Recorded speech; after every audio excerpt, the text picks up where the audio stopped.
Ladies and gentleman, सब लोग एक रस्सी से पीछे ही रहेंगे, उसको छुएंगे भी नहीं, साहब के साथ कोऑपरेट करेंगे, कुछ ही देर में सोचे।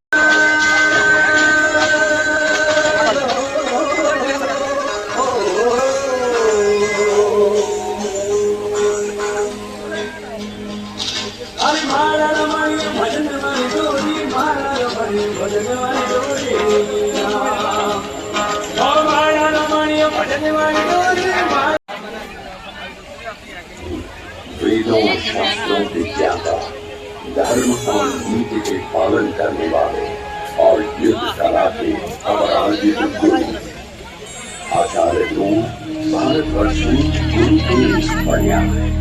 आचार्य लोग जिन्होंने कौरवों और पांडवों को श्रेष्ठ योद्धा बनाया और हमें राजधर्म के प्रति निष्ठा का पाठ पढ़ाया।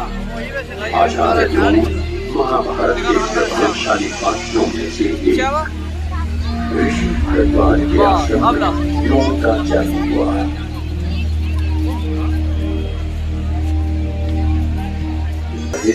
तो उन्होंने घृताची नामक अप्सरा को देखा।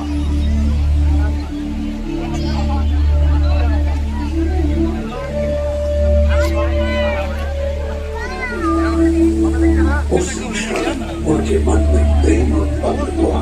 प्रेमवश पैदा हुए शुद्ध को उन्होंने एक द्रोण अर्थात मिट्टी के पात्र में सुरक्षित कर लिया, जिससे एक दिव्य बालक का जन्म हुआ।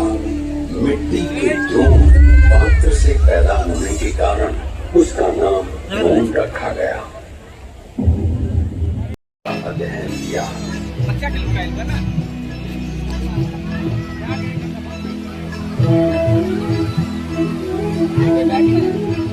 जब विवाह का समय आया, फिर उनकी पत्नी बनकर आई। कृपाचार्य की बहन साध्वी कृति अपने पति के आदर्शों में हमेशा सहायक रही। पुत्र अश्वत्थामा का जन्म उनके जीवन में नई ऊर्जा लेकर आया। अश्वत्थामा सामान्य उनके पास पहुंचे तो द्रौपदी ने उन्हें अपमानित किया।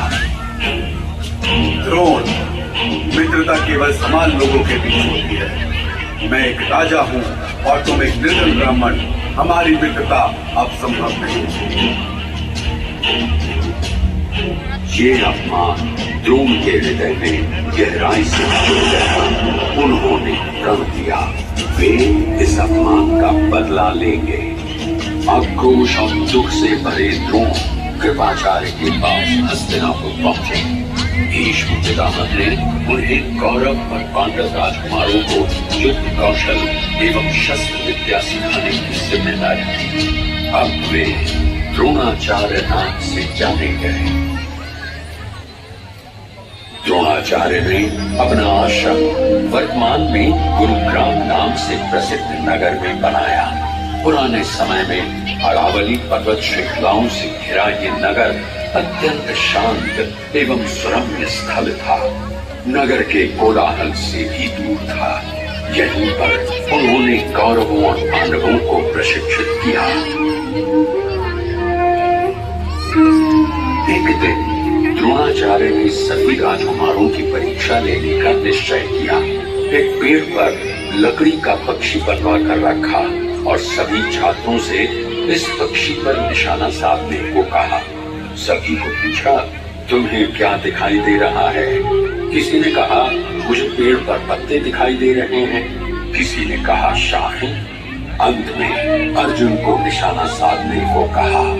अर्जुन से पूछा, अर्जुन तुम्हें क्या दिखाई दे रहा है?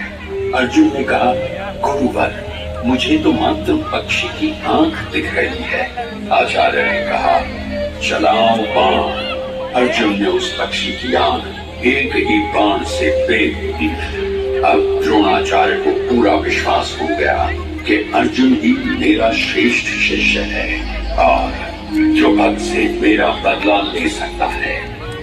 जब राजकुमारों की शिक्षा पूरी हुई तो द्रोणाचार्य ने अपनी गुरु दक्षिणा मांगी। कहा, पंचाल देश के राजा द्रुपद को कैद करके मेरे सामने लाओ।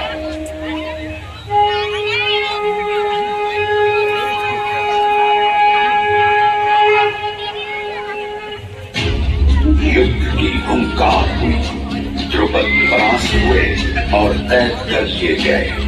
द्रोण ने द्रुपद से कहा, क्या अब मैं तुम्हारा मित्र बन सकता हूँ? द्रुपद लज्जित हुए और माफी मांगी। उदार दिल द्रोणाचार्य ने उन्हें आधा राज्य वापस देकर आदर के साथ विदा किया। आखिर वो समय भी आया।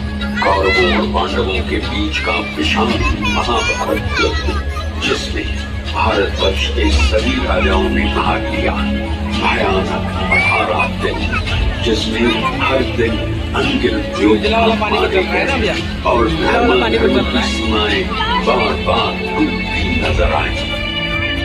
भीष्म पितामह शरशय्या पर थे।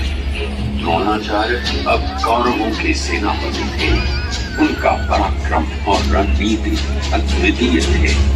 उनके नेतृत्व में कौरव सेना ने कई महत्वपूर्ण विजय प्राप्त की। उनकी दिव्य विद्या और अजेय रणनीतियों ने पांडवों को बार बार पराजित होने पर विवश कर दिया। भीम और अर्जुन जैसे महायोद्धा भी द्रोण के सामने टिक नहीं पा रहे थे। चक्रव्यूह में फंसकर निहत थे अभिमन्यु की हत्या भी हो चुकी थी। पांडव और श्री कृष्ण को द्रोणाचार्य के अश्वत्थामा के प्रति आसक्ति भरे पुत्र प्रेम का भली भांति ज्ञान था। श्री कृष्ण ने युधिष्ठिर से कहा, द्रोणाचार्य अश्वत्थामा से अत्यधिक प्रेम कर